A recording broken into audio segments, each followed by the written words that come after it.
Nuestra primera edición de Noticias Telemundo, un nuevo día.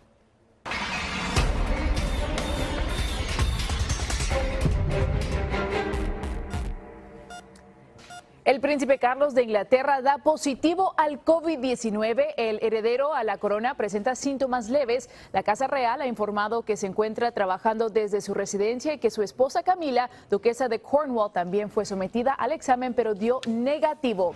Y a unos 55,000 asciende el número de contagios por el coronavirus en Estados Unidos. Los datos más recientes sobre la pandemia en el país muestran un aumento de 60 casos en las últimas 24 horas, con al menos 4 nuevas muertes. Y aunque la tasa de fallecimientos por habitante todavía es de las más bajas del planeta, la Organización Mundial de la Salud señala a Estados Unidos como el posible nuevo epicentro de la crisis.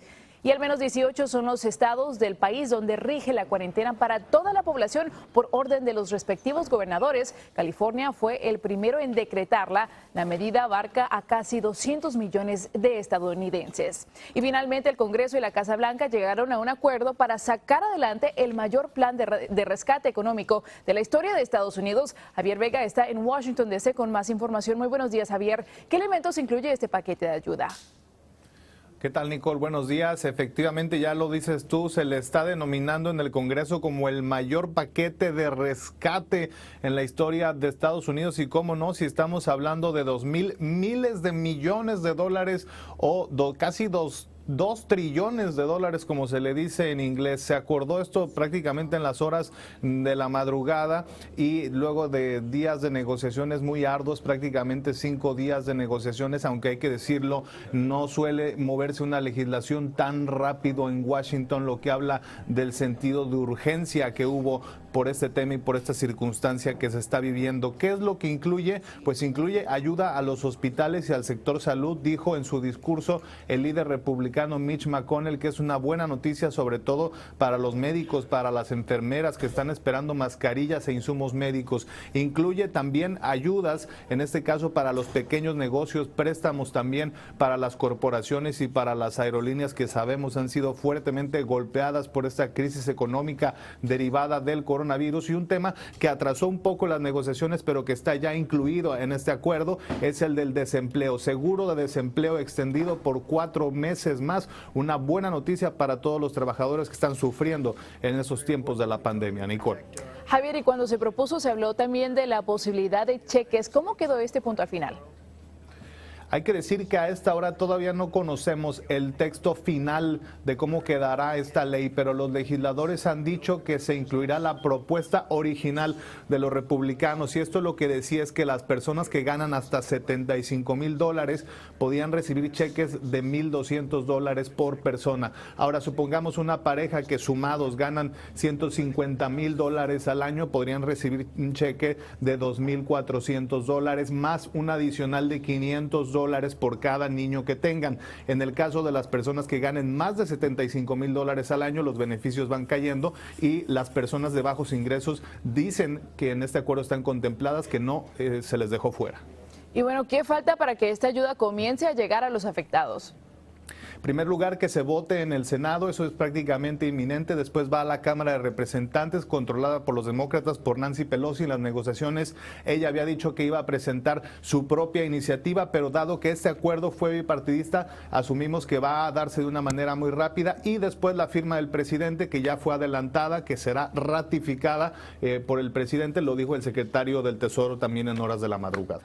Y finalmente, ¿qué dijo el presidente sobre qué tan pronto podría reabrirse el país?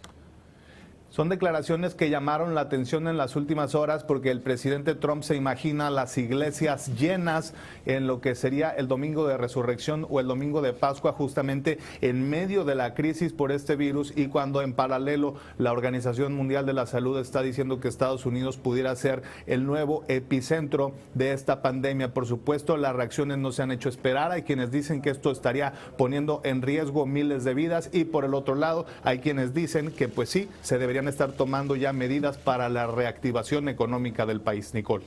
Javier, muchas gracias por tu informe y pasamos ahora a Nueva York, epicentro del COVID-19 en Estados Unidos. El gobernador Andrew Cuomo aseguró que la tasa de infecciones por COVID-19 en el estado se duplica cada 3 días y que se necesitarían hasta 140,000 camas de hospital, un aumento de 110,000 con relación a lo que se proyectaba al inicio de la semana. Del total de casos reportados en todo el estado, más de la mitad se registran en la ciudad de Nueva York. En el estado se reportan al menos 26,348 casos y 271 muertes.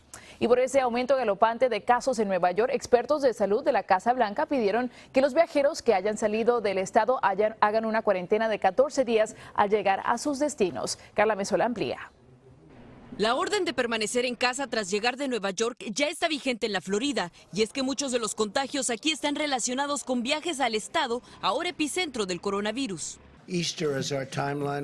La Casa Blanca pidió que esta medida se aplique en todo el país a viajeros de Nueva York, desde donde proviene el 56% de los casos de COVID-19 en Estados Unidos. Aunque hoy solo viajan unos cuantos que buscan regresar a sus hogares. Eso es una catástrofe. Vienen vacía. Esta ciudad ahora está siendo tratada de la forma en que partes de China y Europa han sido vistas, como zonas epidemiológicas calientes. Los castigos podrían incluir multas de hasta $500 y tiempo en prisión de no más de 60 días en los estados que la apliquen. El gobernador de la Florida dijo que es un delito penal el violar una cuarentena, aunque no especificó cómo es que van a estar monitoreando, Nicole, a todas esas personas que ingresen aquí al aeropuerto. Esperemos que las personas que lleguen a sus destinos ya tomen esa responsabilidad y se queden en casa. Y bueno, por otra parte, las autoridades de salud del condado de San Diego, en California, informaron del contagio de 2 bebés con el coronavirus. Los 2 menores forman parte de los 12 nuevos casos confirmados, lo que elevó a 242 el número de infectados en dicho condado. Y en el estado de Washington, por donde se cree se introdujo el virus en el país, la cifra de contaminados se mantiene estable y el número de muertos es de 123, el segundo más alto de Estados Unidos, solo por detrás de Nueva York. Quédense en sus casas, es el mensaje a la población en un letrero de Texas. En el condado de Harris, el más grande del estado y que abarca a la ciudad de Houston, rige desde hoy la orden del confinamiento en sus casas para sus 4 millones de habitantes con el fin de evitar la propagación del coronavirus. Por otra parte, ICE confirmó el primer caso de un inmigrante bajo su custodia infectado con coronavirus. Esa agencia de migración indicó que es un ciudadano mexicano de 31 años que se encuentra en una cárcel del condado Bergen en Nueva Jersey. ICE informó que lo mantiene en cuarentena, le está brindando atención médica y que todas las personas que estuvieron en contacto con él son monitoreadas. Y en Miami-Dade, Florida, 3 guardias de diferentes cárceles del condado dieron positivo al COVID-19. Según las autoridades, estos empleados del sistema correccional están en su casa recuperándose y a quienes tuvieron contacto con ellos se les pidió hacerse la prueba o aislarse. Casos en todo el país se dispara y de forma astronómica. Según datos de la Universidad Johns Hopkins, el número de infectados hoy